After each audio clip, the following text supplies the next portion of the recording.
O presidente do STF e do Conselho Nacional de Justiça, ministro Edson Fachin, criou o Observatório Nacional da Integridade e Transparência do Poder Judiciário para prevenir conflitos de interesse, riscos de corrupção e garantir a transparência na justiça.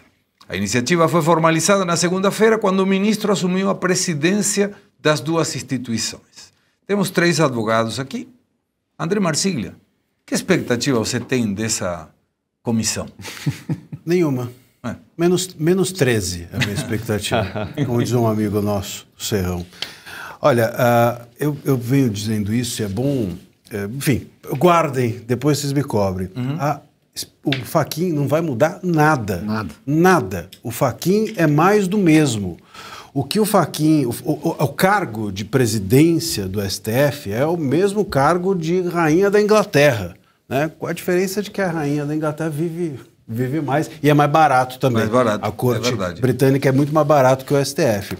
O Fachin, ele está à frente do STF, ou ele está ao lado dos ministros do STF que cometeram todos esses excessos, todos esses abusos e todos esses ilícitos e vem os cometendo há 6 anos e meio desde o início dos inquéritos das fake news em abril de 2019. O Fachin, ele não chegou agora, ele não é o redentor da pátria. E outra, quem está na presidência do STF não está hierarquicamente acima dos demais ministros e nem comanda um órgão que está à parte do órgão que está comandando o Brasil. Então, ele faz parte do sistema. Esperar algo do Fachin é a mesma coisa que esperar algo da OAB. Né? A OAB faz parte do sistema, o Fachin faz parte do sistema, o Executivo faz parte do sistema, tudo isso se chama consórcio ou establishment ou o que você quiser, mas isso não vai mudar. Quem manda hoje no país não é o presidente do STF, quem manda hoje no país é o relator de todos os inquéritos que nós temos, os inquéritos sigilosos há 6 anos e meio que comandam o país. O Moraes, ele tem hoje, com ele, 10, 15 inquéritos e centenas de petições avulsas que orbitam em torno desses inquéritos e todas as decisões sobre qualquer investigação, sobre qualquer processo, sobre qualquer caso hoje está na mão do Moraes. Então é óbvio que não dá para ter nenhuma expectativa em torno do Fachin. O Fachin talvez seja um cara menos discreto, não nos faça passar vergonha cantando desafinadamente, né, como faz o Barroso. Com esse eu não vou fazer dueto, não. E o Barroso, ele canta sempre a mesma música, é um negócio insuportável, ele canta mal, é sempre aquela do barco, não é hoje que o seu barco se perdeu, eu não sei nem o que é isso, mas ele sempre se perdeu faz tempo. Então eu não sei onde o barco do Barroso se perdeu, mas realmente faz tempo, e eu não sei onde vai dar esse barco dele também, sobretudo agora que ele quer ir para um retiro espiritual. Agora é que esse barco aí vai afundar, talvez, de vez. Mas o ponto é que não se pode ter uma expectativa com o Fachin. E é uma ilusão a gente acreditar que o Fachin vai mudar alguma coisa, porque isso pode desviar o nosso foco do que interessa. O que interessa é que os abusos persistem, os excessos estão aí e a gente não pode simplesmente ter um olhar de ilusão para isso. Eu vou aproveitar que está Deltan aqui com as culpas de Luiz Arthur e do Davi. Você, na época da Lava Jato, tinha referências do STF. O que foi que mudou? Porque alguns dos ministros continuam sendo os mesmos. Eu lembro do próprio Gilmar Mendes dizendo que era uma cleptocracia, que tinha dinheiro PT de tudo que tinha roubado até 2048, sei lá, que tinha... E de repente essas mesmas pessoas que a gente observava que poderiam ser aqueles que conduzissem uma melhora ética, agora não estão mais. O que mudou, Deltan? Eu vou explicar o que mudou, eu só vou te explicar por que eu não cantei quando a gente se conheceu, eu estava segurando a luz.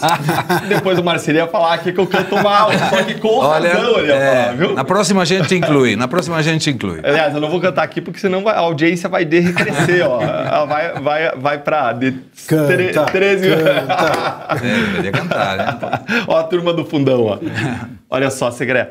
Eu queria começar, eu vou chegar onde você perguntou, mas eu queria começar comentando desse órgão criado de combate à corrupção. Por favor. Porque a última vez que a gente viu o Tribunal Superior criar um órgão, esse o Marcília vai lembrar, hein, Marcília? Foi a Assessoria Especial de Enfrentamento à Desinformação. Foi criada no TSE e nos deu muita dor de cabeça.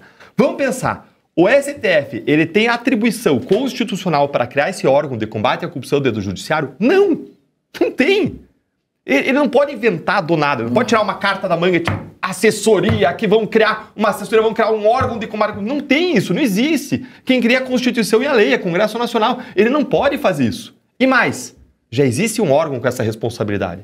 Quem é o órgão com essa responsabilidade? É o Conselho Nacional de Justiça. Ele foi criado para isso. Para isso. Ele tem poderes para isso. E mais, o STF ele tem poder revisional sobre o que acontece nas outras esferas do judiciário. Mas vamos lembrar que a União ela não está acima dos estados e dos municípios, ela está em paralelo.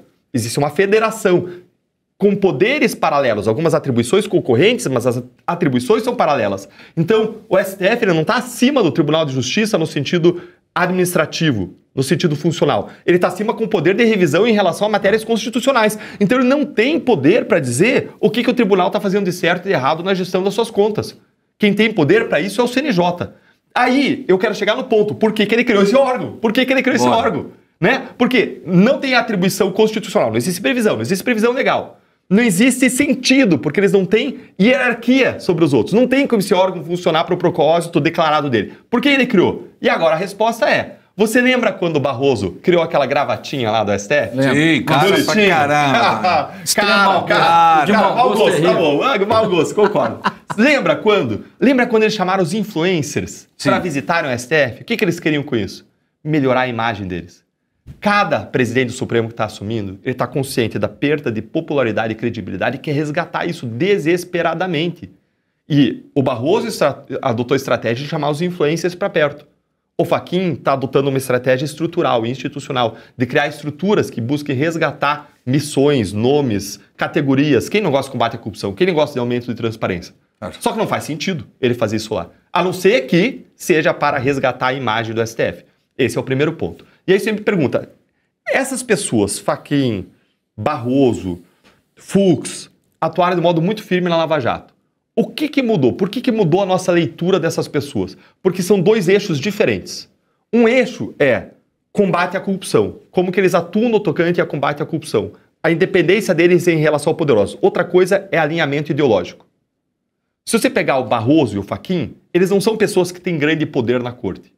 Como assim não tem poder? Ele tem o poder de um ministro, mas ele não tem o poder de Gilmar, ele não tem o poder de Alexandre de Moraes. Alexandre de Moraes e Gilmar ligam pro Lula, o Lula atende, ele indica, próximo ministro do STF, o próximo ministro do STJ, o próximo ministro do TSE é esse. Por quê? Por que o Lula atende uns e não atende outros? Porque alguns ficam mais restritos àquilo que eles entendem, pelo menos, que é o limite da lei. Outros estão dispostos a ultrapassar a lei para beneficiar aliados e para prejudicar inimigos. Então você tem que distinguir esses tipos de ministros dentro do STF. Agora, mesmo aqueles que decidem ficar mais dentro da lei, como Barroso, Fachin, eles têm um alinhamento ideológico, uma visão de esquerda progressista. E eles têm uma interpretação da lei que permite a eles, na cabeça deles, um ativismo. Eles atropelarem o Congresso. É um entendimento hermenêutico, jurisprudencial, do qual Marcília e eu discordamos, mas é uma visão de mundo. É uma visão de mundo. E eles atuam de modo coerente dentro dessa visão de mundo, ainda que eu discorde radicalmente.